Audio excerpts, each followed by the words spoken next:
Bonjour, je m'appelle Ivane, j'ai 46 ans, j'ai 2 enfants. Je suis originaire de Lyon, expatriée pour la seconde fois ici à Madrid.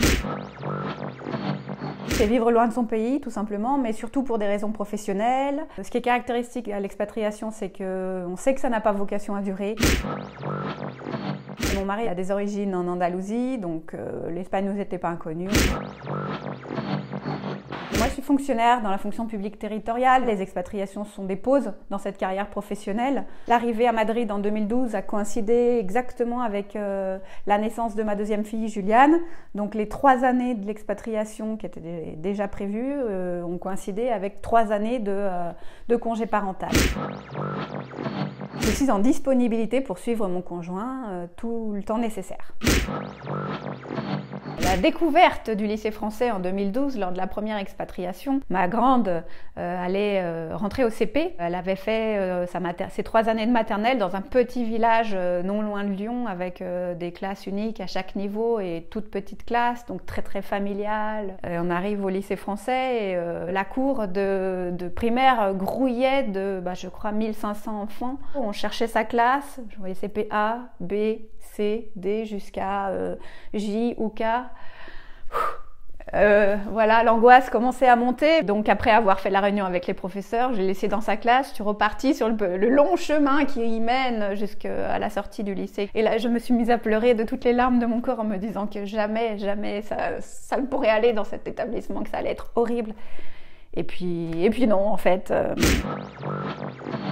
La seule manière d'apprendre à parler espagnol quand on arrive ici, c'est de se jeter. Comme on dit ici, hay que soltarse. Notre choix à nous, lors de la première expatriation, ça a été quand même de se mettre un peu en marge, en tout cas de la forte communauté française qu'il y a ici à Madrid, de vivre avec des Espagnols et donc de parler un peu plus avec eux.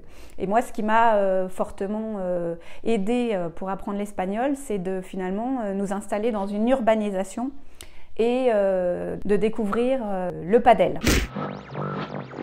C'est un collectif de logements fermés, tourné vers un intérieur commun, un espace intérieur commun, aménagé avec une piscine la plupart du temps, un gymnase, ça arrive très souvent, des jeux pour les enfants et voire plusieurs padels. L'urbanisation, ça veut un peu reproduire la place du village qui a tant d'importance dans les pueblos en Espagne. C'est un jeu de raquettes qui s'apparente au tennis, qui se joue sur un terrain fermé par des grillages sur les côtés et des murs sur les côtés et à l'arrière. Et en fait, ça se joue avec une raquette de ce type et qui se joue en double. Quand on a découvert le padel avec mon mari, on le regardait depuis nos fenêtres parce que le terrain de padel était situé en dessous de l'appartement. Et puis on s'est mis à jouer tous les deux. Et des Espagnols sont venus nous voir en nous disant « Mais vous savez que le padel ne se joue pas à deux ? Mais bon, vous avez l'air plutôt bien vous débrouiller, venez, on va jouer ensemble. » On est rentré dans un réseau dans l'urbanisation qui nous a permis de beaucoup pratiquer le padel.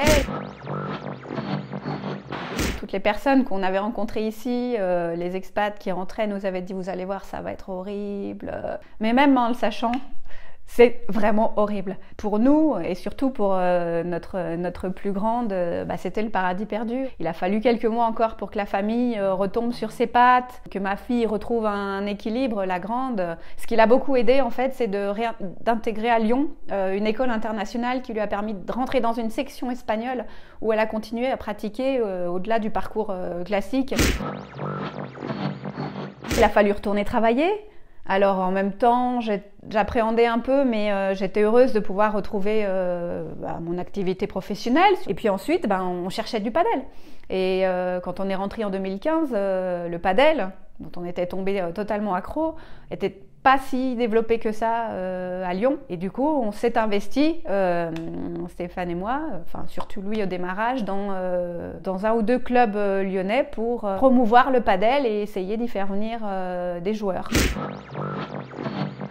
Dès qu'on est rentré à Lyon, il faut avouer qu'on a demandé à repartir. Donc chaque année, dans les desiderata de mutation, Madrid apparaissait en haut de la pile. Grâce à l'urbanisation dans laquelle on s'est installé, j'ai trouvé 9 enfants à qui je donne des cours de français. Et ensuite, a mûri peu à peu un projet pour professionnaliser un peu un besoin qui venait à nous spontanément, qui était les connaissances en France qui nous disaient quoi, vous êtes à Madrid, super, nous on viendra jouer au padel à Madrid avec vous, puis vous nous ferez découvrir parce que voilà, vous en parlez avec tellement de passion.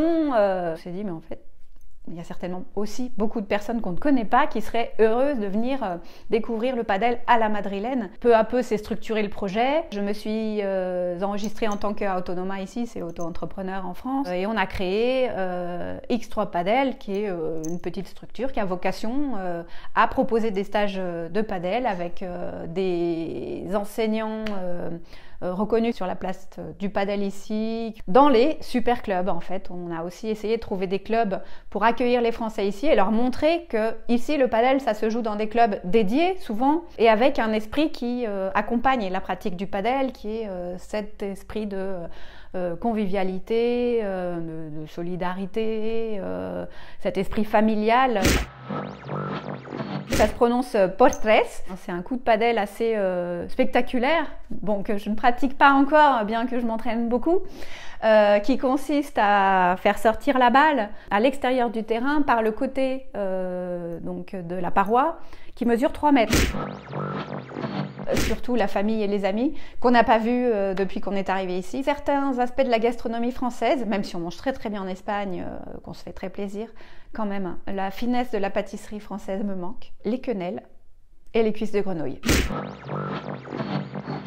L'Andalousie, c'est vraiment la région d'Espagne, notre région de cœur. À Almeria, précisément, là, il y a un endroit qui est juste sublime et magnifique, c'est Cabo de Gata, à l'extrémité de l'Andalousie, avec des plages naturelles merveilleuses, enfin un cadre idyllique. C'est vraiment sauvage et ça vaut vraiment le détour.